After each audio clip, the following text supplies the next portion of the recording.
In the name of Allah, the greatest, the most high. Allah Azza wa Jal, you are my only one true love.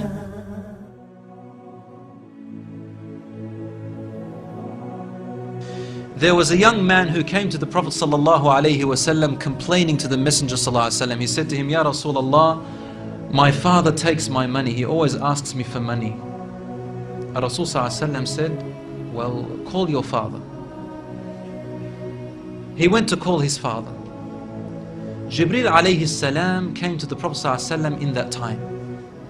And he said to him, Rasulullah, when the father comes to you,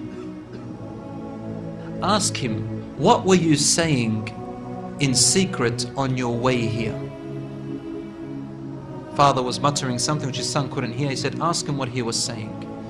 When the father approached the Rasul ﷺ, asked him, is it true what your son is saying? The father said, Ya Rasulullah, if he only knew what I'm using his money for anyway. I'm using it to look after his poor auntie. She is left without anybody. Where else am I putting it? Only in places where I have to. Using it towards his family. The Prophet ﷺ said, look, I want to ask you a question. Tell me about what you were saying in secret when you were coming towards me here. The father looked at the Prophet ﷺ and said, I made some verses of poetry. Rasul ﷺ said, please say them to me. And he said, oh son, I nourished you when you were a baby. And I looked after you in care as you grew up until you became an adolescent. You lived upon what I worked for and strived and sacrificed in my body and time and wealth, so that you may live healthy.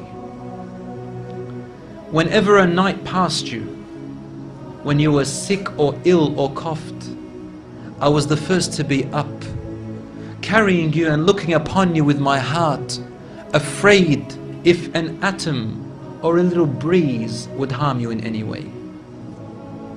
I could not sleep while seeing you sick until you slept, and then I slept.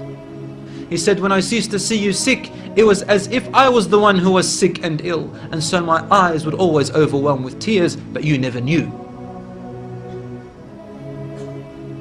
And then he said, and when you finally reached the adulthood, which all my life I was anticipating and looking forward to seeing you become that.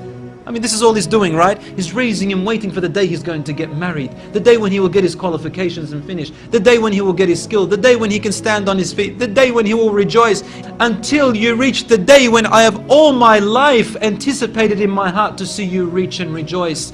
You gave me a reward, and your reward was harshness and frowniness and mistreatment, as if I am the one who owes you and you owe me nothing. The way you treated me is like what a neighbor would treat his neighbor. I wish that you even gave me that.